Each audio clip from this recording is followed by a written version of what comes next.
wise group of people debating on something that is really it's a hot issue in tourism. The topic or the theme that we're going to have in the second panel is destinations, how they are embracing digital transformation. It's a long journey, and I'm very honored and privileged to have such a high level of panelists here, which I think it reflects very well the tourism sector. No? So I will start by saying it's a diverse panel. So we have 3 women and 2 men, which is something that in these days is very well appreciated. I think we have representatives from all over the world, from Spain, from Portugal, from Mexico.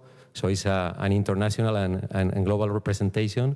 And the good thing is that they are all stakeholders, they are all parties that are participating in the digital transformation.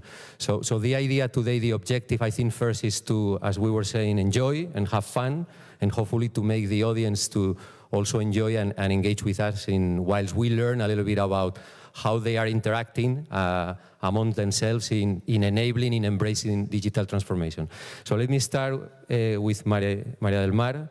Maria del Mar is the brain on tourism and strategy in Principado de Asturias. So I would like to start and kick off this discussion with your views on what are the challenges Asturias has started to embrace this digital transformation recently. So it would be nice to share with the audience what are the main challenges, what are the opportunities and barriers that you're facing in this digital transformation. Maria del Mar.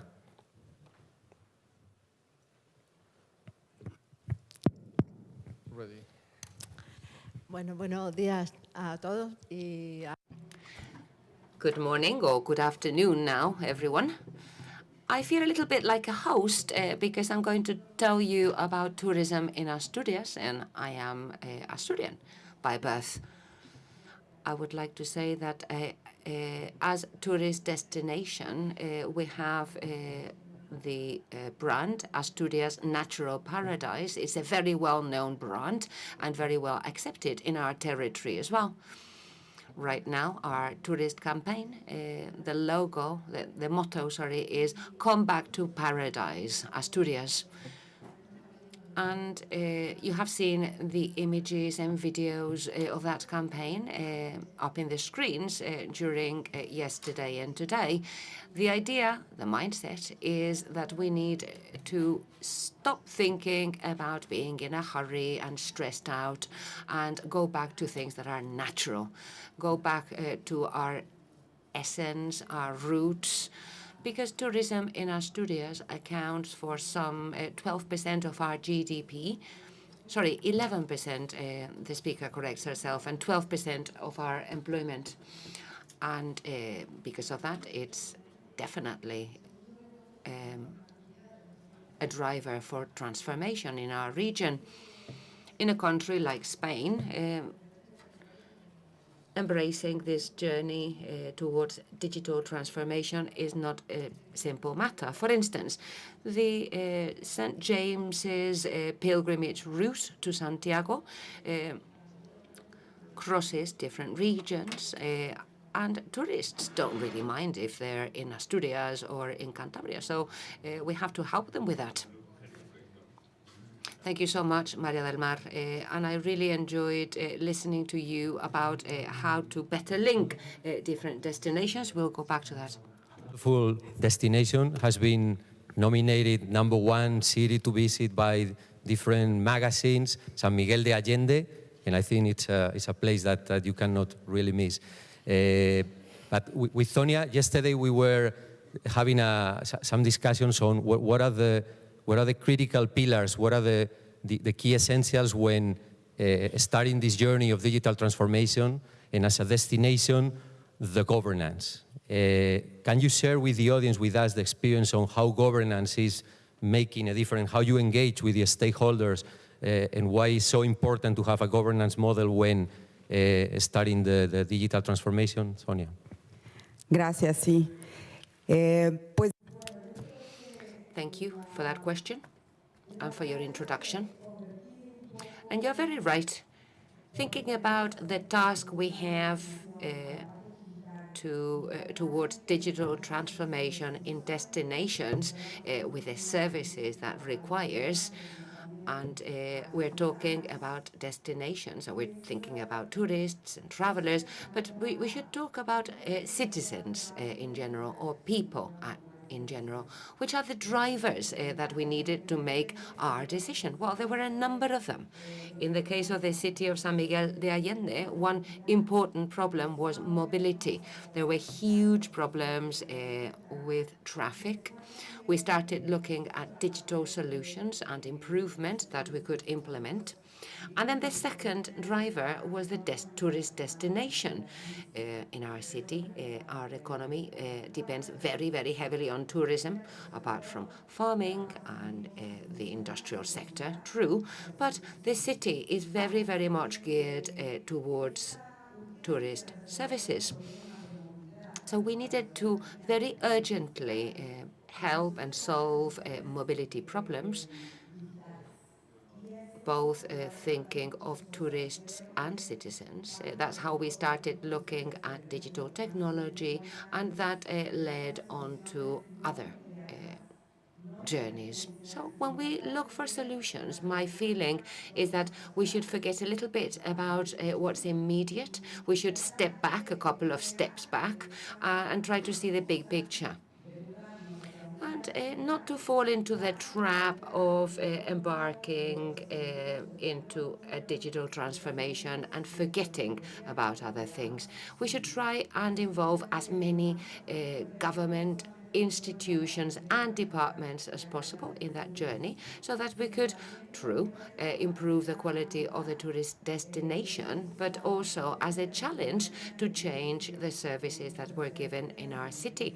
San Miguel is not a large city, 173,000 inhabitants, that is the population. And we were offering, for instance, internet banking and payments, well, a number of digital services which were fairly basic at that time. So we started to look at the big picture, like a more global solution with limitations of funding, true. But in French, we would say, il faut faire avec. We tried to make do our best with the resources we had, and there were a number of applications in different areas which were very emerging, very starting at that time. For instance, urban development or waste management, solid waste management, or street lamps and lighting. So we made the most of what we had, the few ingredients we had at that time, and then think more in the mid and long term. So we could move little by little towards a digital platform solution. And then the big, big challenge we're having now is getting both our population, our citizens, and tourists to be truly engaged. And that's where our partnership with Pimpon, for instance, is proving really, really useful. So that what we propose is appealing, so that people feel engaged and they want to get on board of our platform as soon as possible, having rewards. I don't know, very simple things, huh? Maybe discounts, small discounts, or telling them that we will try and promote what they like, their preferences, so they can get promotions or alerts and warnings telling them about other products or services different from the reason they originally contacted us. We're working now with a Spanish company that was in charge of the initial diagnosis for us to eventually become a smart destination, and thanks to them, we became aware of the main challenges and the main tasks we had to tackle. More and more fingers were pointing towards infrastructures.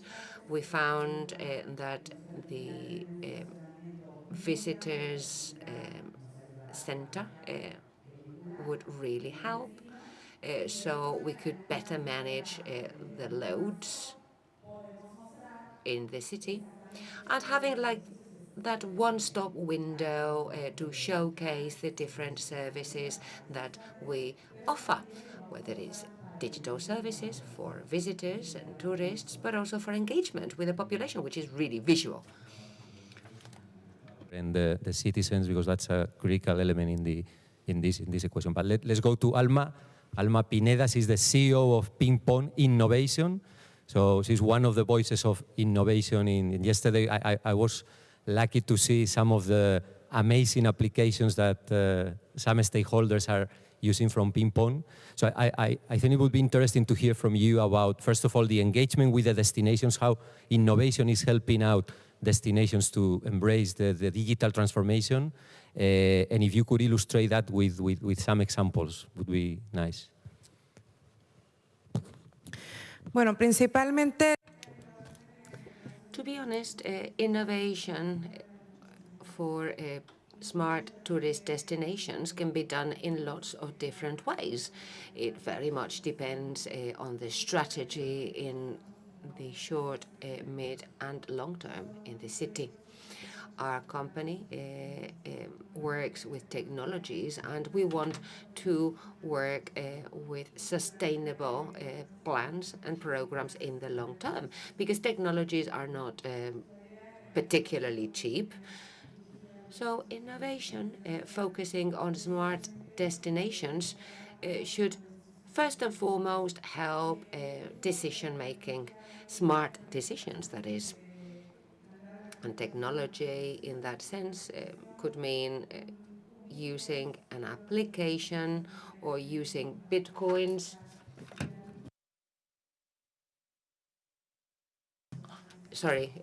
Using beacons, making things more customized, and mapping is very important as well.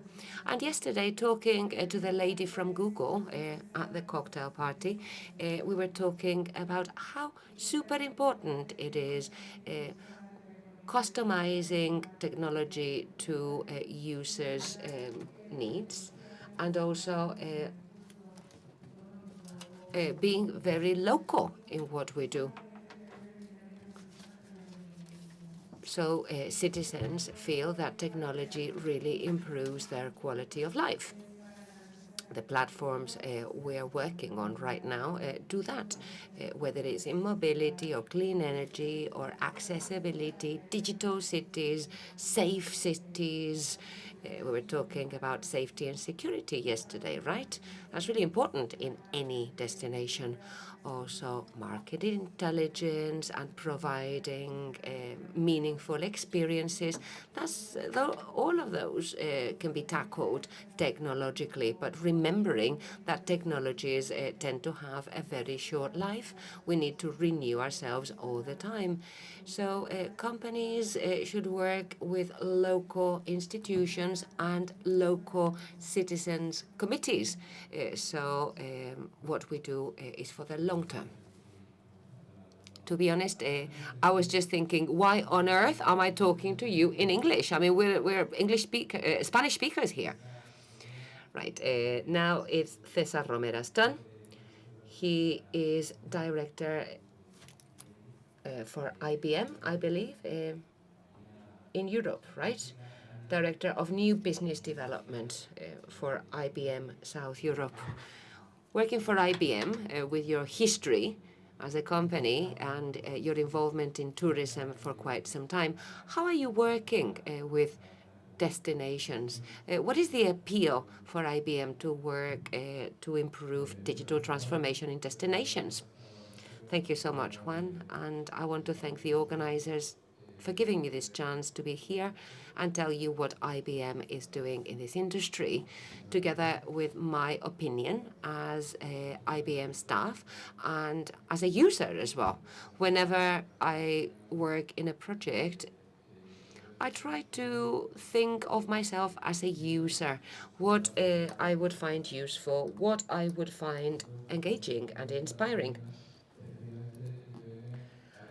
So you're very right in asking me that question, because IBM has worked very well, very much to help the tourist industry in Spain, an industry that accounts for a very large chunk of the Spanish GDP. And as time goes by, technological impact and relevance is even greater in tourism. Right now, technology is more and more the main driver for business models and for economy in general. So if we think about the technological impact on the business and also the share that tourism has in the Spanish GDP, 12 or 13%. So that means that IBM can see the potential this has for us as a business, and we know we would have a lot to say and do.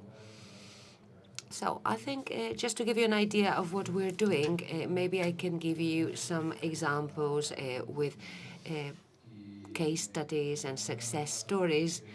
And I loved listening to Massimo earlier on. He's very right.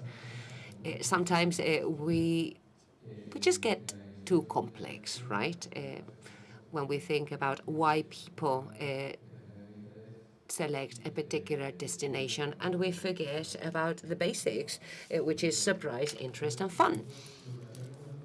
So what we companies do is having the tools so tourists can feel surprised, interested, and so they can have fun when they use their mobile phone or their computer trying to choose their next destination as a tourist. So what is a smart destination for us at IBM? Well, it's somewhere where you feel happy, where you feel your expectations are fulfilled, and at the same time it contributes to the generation of wealth in the area, and that it's sustainable. All of that more and more through artificial intelligence. That's what we're doing. Designing an app, for instance, where you can customize a destination. For instance, let me give you my case. I have 6 children. I love surfing, relaxing, eating well, and the sunshine. So my name is Cesar, but Cesar is not just me. Cesar is me and my 6 kids. So when I look for a destination, I want little bits of time when I'm surfing and my 6 kids are entertained. That's one type of holiday. And then a different type of holiday is when my wife and I go on our own and have time for ourselves. And then in that case, I don't want to see my children around me at certain times, because I need that. We need that. So IBM designs an application, for instance, so I can give the application permission to access my social media, access all the details about my profile, and so that my interaction with the app it notes about my emotions, my intentions, so that communication is enriched. And so the application can propose smart destinations that are customized for me. That's just an example of what I would do if I were to select in my pre-trip preparation a smart destination. And we've been working also on a different project, for instance, in the US or in the Canary Islands. What would happen is that let me think about Asturias. We might design an application where people would get here and start talking to the famous Asturian scientist Severo Ochoa. And Severo Ochoa would tell me as soon as I land about the region. Then Severo Ochoa would ask me, did you come this time on your own because this is a business trip? Is this a romantic trip with your wife? Or is it all of you together with your 6 kids? And then what time are you getting here? At 7 o'clock. Because I'm on my own, then, and the application would know that I normally like going to the gym, it would suggest, shall I book a gym for you? Because the application has been fed with all that information. Thank you very much for those examples, Cesar. We can come back to you shortly. And now let me introduce you to Joao, who's a board member of NOS, a telecom operator in Portugal. You have been working with the tourist industry in Portugal, and I would like you to tell us a little bit about the information portal in Portugal that you've been working with, which would be the most important data for you, in your opinion.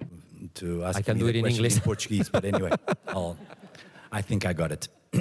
So the portal that we have developed in partnership with Turismo Portugal is a portal where we present the aggregated and anonymized data from our mobile network. The first step that we decided to make was to provide this information on open data mode. So when you see Portugal from the outside, you see that Portugal like a smart destination. However, Portugal is much bigger than one single destination. And actually, we have provided the information for 308 municipalities, trying to spread as much as we can the pressure all over the country. So you'll find destinations like beaches or cities, historic monuments. I mean, you'll find mountains. And providing this information, so giving for free, information that will allow everyone to assess the pressure, so the touristic pressure, so the pressure over the number of residents, but then to allow you to see how different it is, the pressure at lunchtime, at dinner time, and during working days, weekends, and so on. And from this open data, you're able to generate some insights. So to understand why are these destinations attracting people differently from Tuesday morning to Saturday evening. How does an event provide impacts on this pressure? How diverse it is, the pressure coming from tourism. So you're allowed to see what's the number of different nationalities, what are the nationalities, what are the points of entry in the country. So you're able to see if someone has arrived by plane or through a terrestrial border. So these insights are quite huge.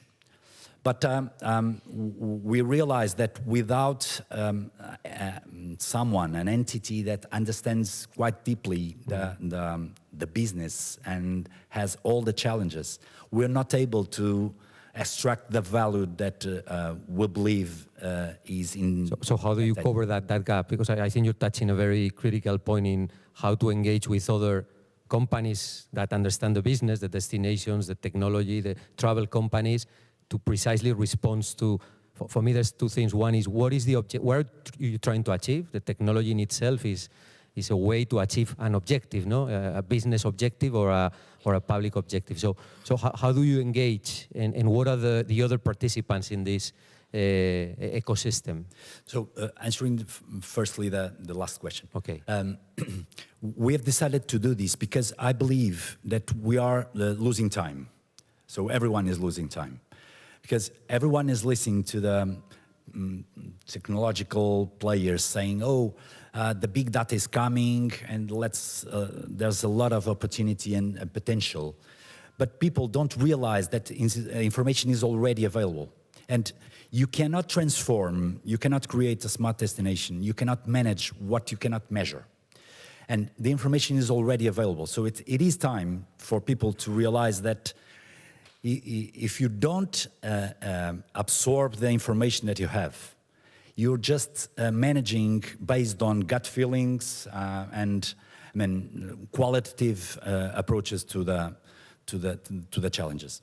So to your first question, it is critical to have this association, and the working together with Tourism Portugal for us is key, because otherwise we'll not be able to understand what's the agenda, what are the challenges, what are the problems we're supposed to solve.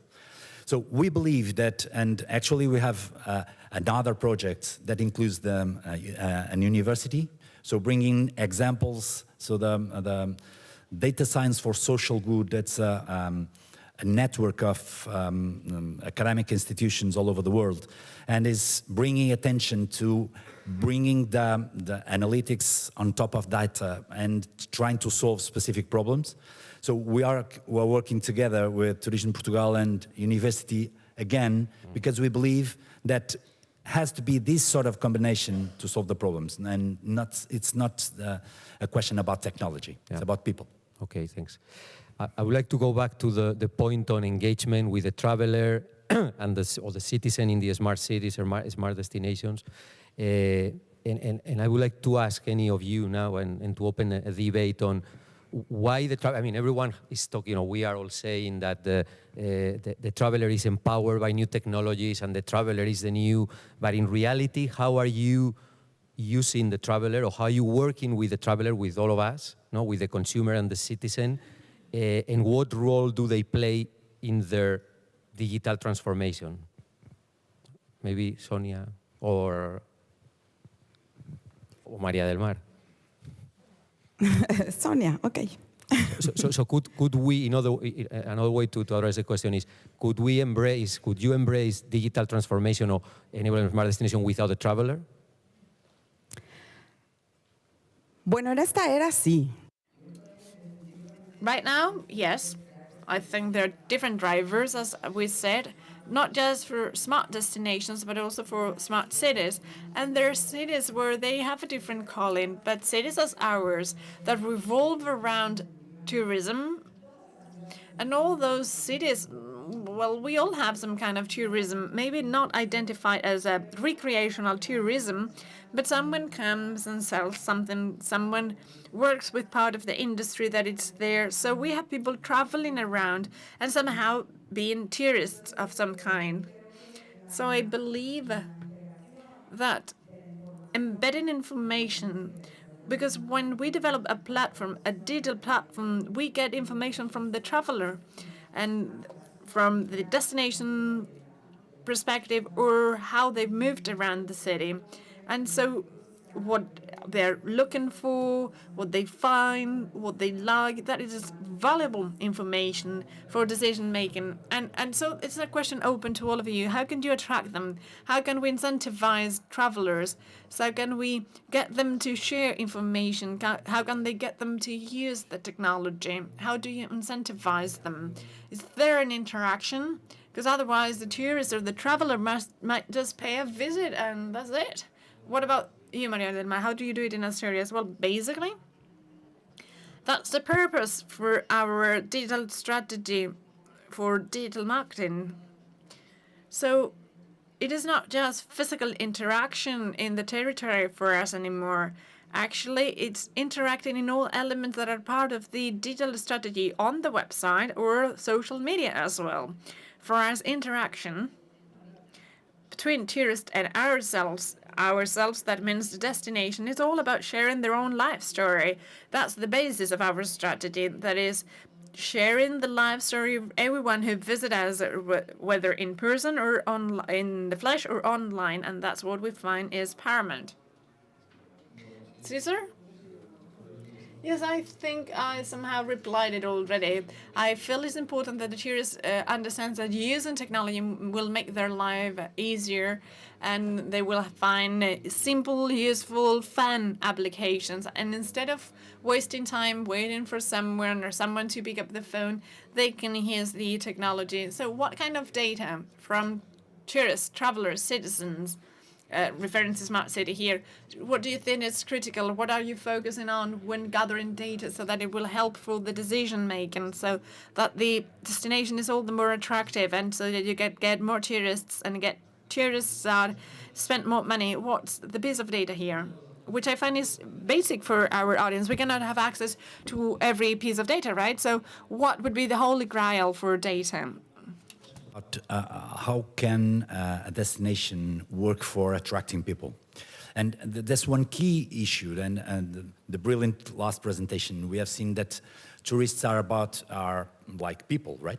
So understanding that we are facing humans and we should attract them implies that we have to do the basic marketing stuff that the industry has done for the fast-moving consumer goods. So not only creating a brand, but also creating a value proposition, understanding quite well the customer. And not only on the qualitative side of it, psychologically, and understanding that people don't want to be filled with information and things, but want to have a pleasant experience. But on the other side, as a quantitative way of measuring and understanding the flows of people, trying to understand that I don't want to count people somewhere. I want to understand how many days do they stay, where do they start the journey, what are the sort of interactions with different equipments do they do, and without understanding these flows, I would say it's not that possible to create the value proposition people would expect to have. So we have marketing research techniques that are outdated. We do have already the information that allow us to understand that more and more will be lots of people coming into the different destinations. And if we don't manage to create the best experience, we are not reselling this again and using the word of mouth as spreading the value proposition. En este sentido, en el uso de los datos. Thank you very much. Alma, anything you would like to add? Well, actually, you cannot standardize a standard about the data that you can request. It will be dependent on the destination and the target as well. So what's most needed, I would say, is knowing who that person is, where they're coming from, whether there is a destination after yours that they're visiting, and mainly their preferences. What are about their consumption habits, where they're headed, what places are the most visited, did they ever come back a second or a third time? Still, we cannot standardize it. There are some companies such as Expedia or Airbnb. For them, some pieces of data are very much important, especially if they're purchasing tourist packages or if they're willing to pay an extra for an upgrade. These are very specific data that might not be interesting to everyone and every player, but we really need to somehow segment data and really understand what data will be useful for everyone, because when it comes to speed and storage, that matters. We cannot forget that the more data you get, the more data you gather, well, still, sometimes they will not be useful long-term unless you standardize them. Well, it's an open question, but maybe Alma and IBM. What about standards? It's been said before, and you referred to local standards versus international standards. And interoperability is critical. So every territory has its own initiatives, regional initiatives, national and international initiatives as well. And the question is, do we have global standards, international standards for data management? Do we need to build on it? Who will lead the initiative? What can you tell us? Well, it's a whole topic in itself. Right now, in Europe, and Spain is a leading country when it comes to standardizing everything having to do with legality and user privacy data. But there are problems in other countries, such as in Mexico and other Latin American countries, where there is not a standard. Well, there's only one, but too scarce on privacy data privacy rights, sorry, and how to use data and leverage on data. But there are international standards to such an extent that we've all used an international platform, and it's all based on the same principles. But locally, that's true, there's still a long way ahead of us.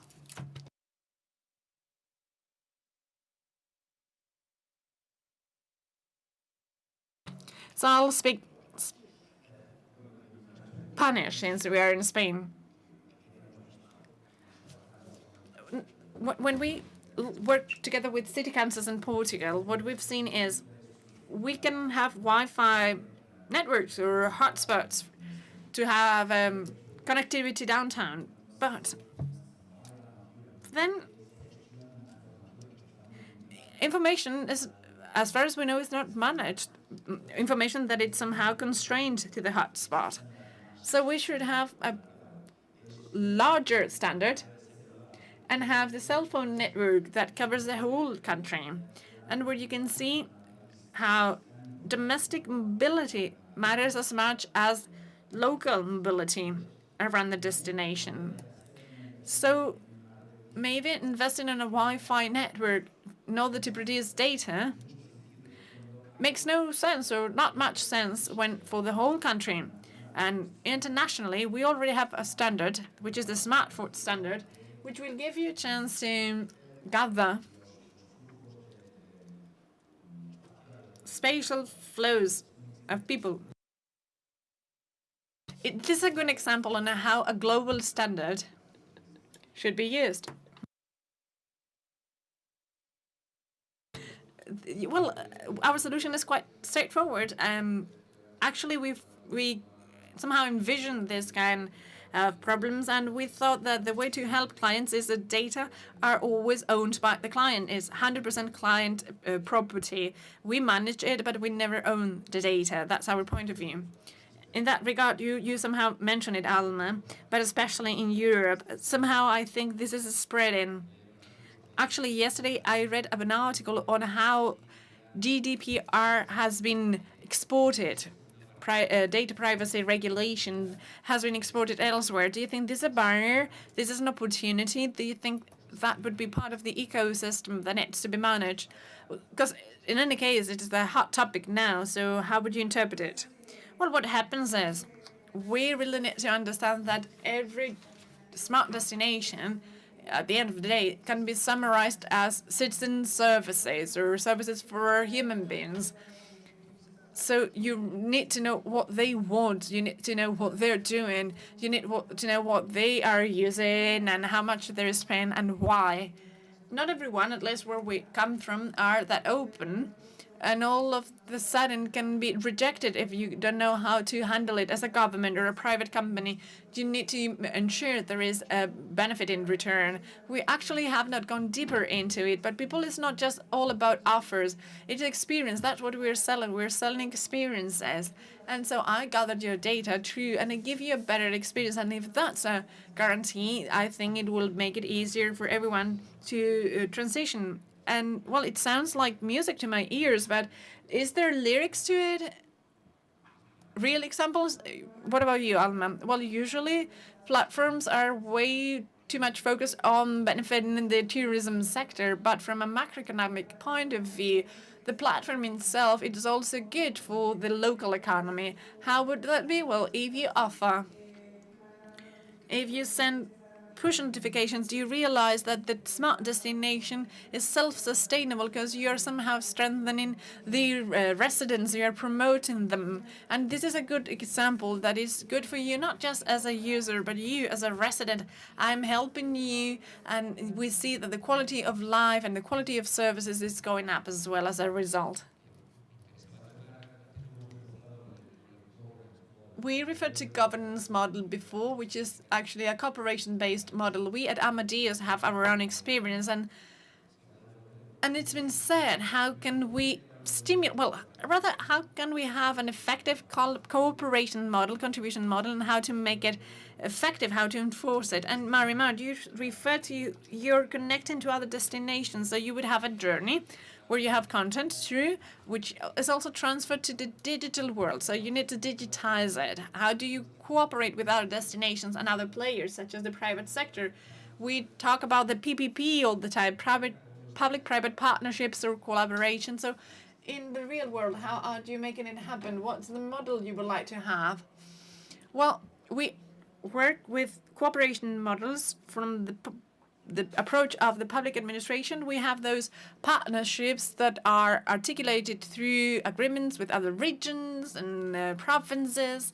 Here we have representatives of the Green Spain journey, which is Galicia, Asturias, Cantabria, and the Basque Country.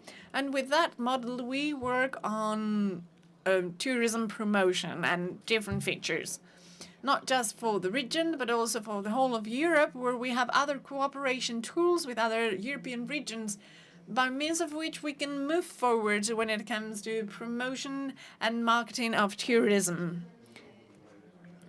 It's not just cooperation amongst public administrations, but together with the private sector as well. In Asturias, we have a close PPP when it comes to participating in all the tourist strategies in the private sector, and that would be companies and associations. And that very same model where we have private cooperation, we try to transfer it to the agreements that we've entered into with other neighboring territories. In the global world we find ourselves in, I think we can all get it, territories, we need to come together and join forces to get out to the world. Okay, Zania?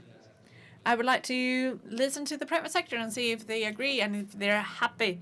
That way we can have some controversy, some debate field. Yeah, I think so. When it comes to our responsibility, and as a sector, we need to make these platforms happen. And this has much to do with working on the region. We have Luana Juanro coming from Leon, also another region in Mexico, and we were just talking about it. This need to find an agreement and be on the same page, trying to have a similar communication, the very same actually, so that it can be an easy tag for visitors, people that are choosing a destination. They need to have access to information in a standardized way, in a way as private companies do it, and so that they can easily identify, have access, and get the information that is requested. As for infrastructure, we in San Miguel, we had an agreement with AT&T, and we have an optic fiber network in the city center. It's 9 kilometers and 63. That's the square footage. And we also have antennae throughout the rural areas, because around 55% of our population is living in cities, but 45% lives in rural areas. And we need to bring them together and offer the service, because actually the financial challenge is huge, trying to make sure that accessibility becomes a reality and it's democratically available to everyone free of charge. So I guess that when you use the platform and you have a uniformer and even accessibility, that's when you become responsible and can work on engagement and work for the population and the visitors, so that you are on the same digital page. Alma? Back to the topic of data accessibility. Let me give you an example of Mexico. We have tourism observatories, which are quite an impressive tool that we've already looked into, but 40% of those tourism observatories in Mexico only offer the services to the government, and private companies are left out of the loop. Even private companies, they don't know there is a tourism observatory working on the field.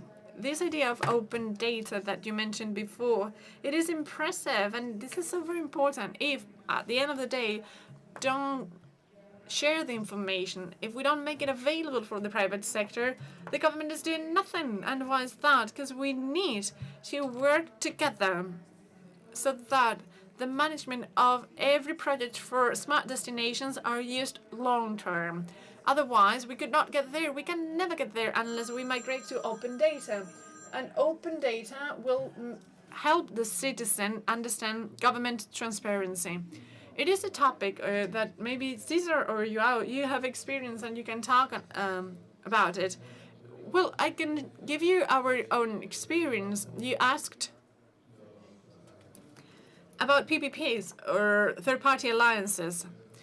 As part of the technological ecosystem, we've got large alliances that we very much need with large companies. At IBM, we have an open environment now, and we need larger allies now for those partnerships.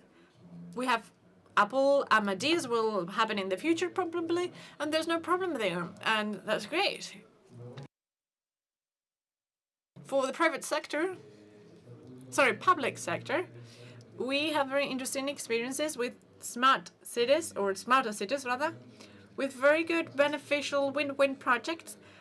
I referred to Lanzarote in the past. We work with the city council, and the goal is to stay within the radar of the public sector to learn about what they're doing. They are a great customer of ours, and we will keep track of them. I guess we need to finish now, but I have one last question, and then probably we can open for a Q&A from the audience. The audience is having so much fun.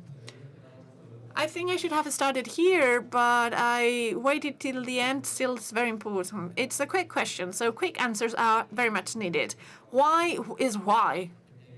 Why all of a sudden we have a smart wave? So we are smart cities, smart destinations, and we have a conference on everything that is smart related. But if we were to rationalize that decision as part of every field we work in, what moves you? What's the final goal, whether it is business, public promotion, institutional? Why would you recommend or would you not recommend going into smart destinations program or digital transformation? Where do we start? Joao, well, I'll take the floor. Well, there is a huge opportunity because people will be traveling more and more often. They demand new experiences, and this is a global market. Some people do it, and they're good at it. So everyone else need to bridge the gap. So it's not a question, it's not a luxury, it is a need. Everyone's doing it. So that's a quick answer. I do agree. I think the main reason why we're so passionate to have smart destinations is because, all in all, we offer a service and we want it to be the best possible service and experience. Full stop. Sonia? Yes, I think information is very much important in order to have smart decisions made. We are evolving, constantly evolving and producing new products, and we want to make the best decisions to improve our products, trying to make sure that we facilitate experiences and information sharing. Cesar? I think it is quite clear as a user, because of the options that AI gives you now for your decision making. These are extraordinary and we need to make the most of them. But then instead of a digital transformation, I would say that what we are inviting here is a digital reinvention, because the impact of technology is shocking, and we as businesses and as a destination, you need to jump on board or someone else will start using it and you will be left hanging dry. Clear. Well, last one to take the floor, and true. It's true, there is a need. Crystal clear. But there's something I like to highlight, and that is that tourism, well, that's true. We are always trying to attract tourists and help them feel good here. And digital transformation allows us to have them and have a good time here. But we also need to consider that tourism is a territory transforming activity once again.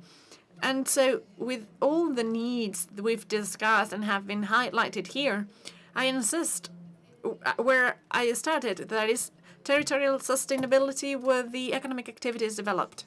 Great. How much time do we have left? Other questions from the audience? So we have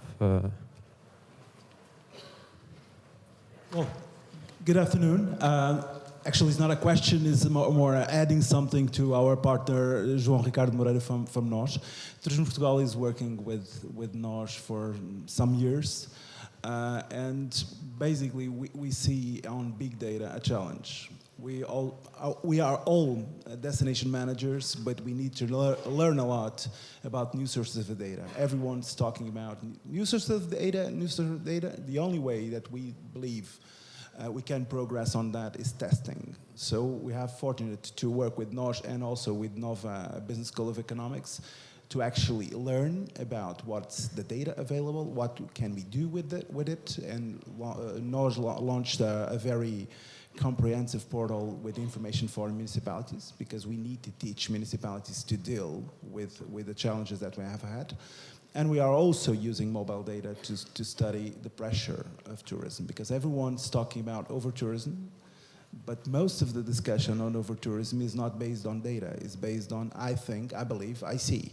So I think for progressing, we need to look at data and actually make decisions on that, because it's the only way of making progress. Thank you. There's a gentleman there.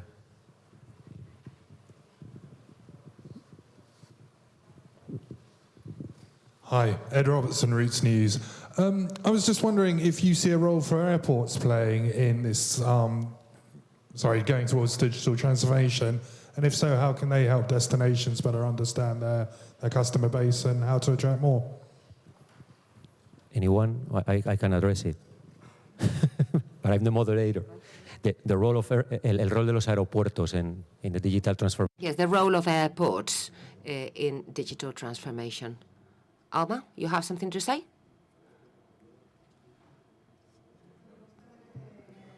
Well, I'm glad you asked that question. We were talking about that only yesterday. Airports have a huge role in this topic, because safe cities is a fundamental part of a smart destination. So not just airports, but stations in general, places where travelers arrive, leaving or arriving the city, all those points, and also from the point of view of safe cities. I may just complement to that. Last year, I believe there's a panel this year too, a panel on connectivity and multimodality. And on that one is the airport is a node. It plays a fundamental role, as Alma just explained.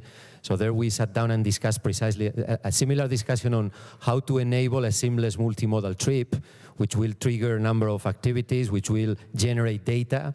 And there the airport is as a node where you have the confluence of airlines. The destination is within the airport, so definitely I think the airport is one of the key players. If I may, Juan, I would love to add a comment on that, not specifically on the airport, but on the airlines. All the talking that we are having right now, we can apply perfectly to the passengers. And in our talking with one of the big CEOs of one of the largest companies in Spain, he's obsessed to try to treat the passenger not as a packet, but as someone very special. And all the technology that we are talking here, we need to apply that to help them to treat the passenger as very unique one flying. And nowadays, this problem is not fixed because it's kind of sometimes not as so easy to fly. Any more questions?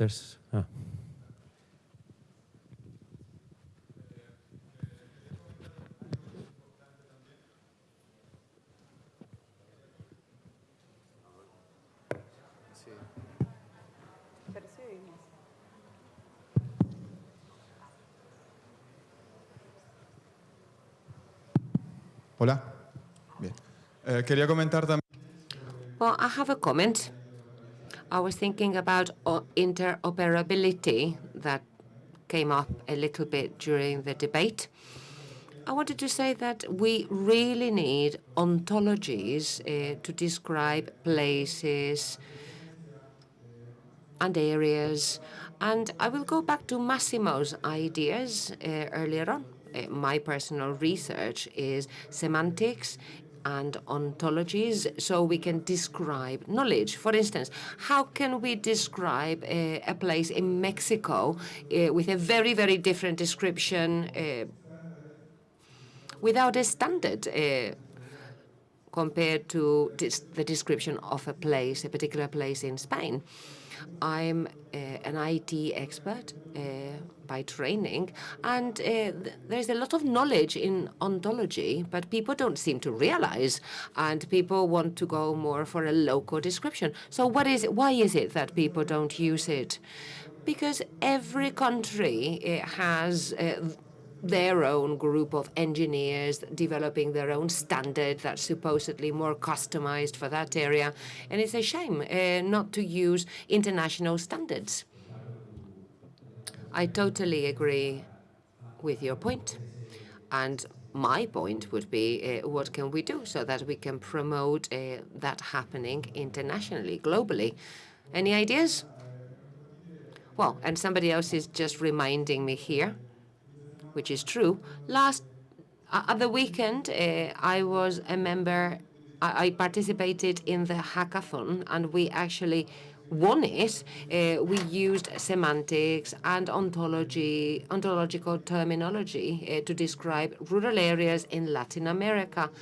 Also using a semantic search engine, using open source data from Amadeus to describe sustainable destinations. I think there was any last one. Thank you. I just wondered, is there a need for a balance between those, or the brand of a destination that wants to describe unplugging, unwinding, total leisure, compared to smart, meaning they're augmented, they're glued to their phones. Is there a way to make the technology seamless or almost hidden so that you provide additional services for the customer, for the tourist, but they still feel that they're with nature, they're unplugged? I guess that's my question. Well, at the end, the technology needs to help you to find your destiny. So if you want sophisticated buildings and complexity or whatever, you will find that. But I'm with you. At least for me, the luxury is to go to an island with no one. So the technology will help me to find that. I mean, it doesn't mean that you need to go to a very technical place to enjoy, but they need to understand what I want and to offer that to me. Yeah, I think there's an answer. The smartphone is the less intrusive appliance that you're already using. That's why the cellular network analytics provides you with not only the information, but also allow you to define some criteria for you to send then some information that has to be relevant for the person. So the answer, I think, is believing that someone will arrive in a place to download an application and then to fulfill a form and then to expect to share some information. It's it's too much. So yeah. So we have to be smart on using this information, not asking anyone to fill it in. So I think the answer is already there, in a sense. Well, I think we have to finish. I tried. Right. Unfortunately, we have to leave it at that. I hope. So I'm sure if there's any pending questions, they will be happy to help. So thanks a lot, and I leave it to our great moderator to continue. Thank you. Great moderator.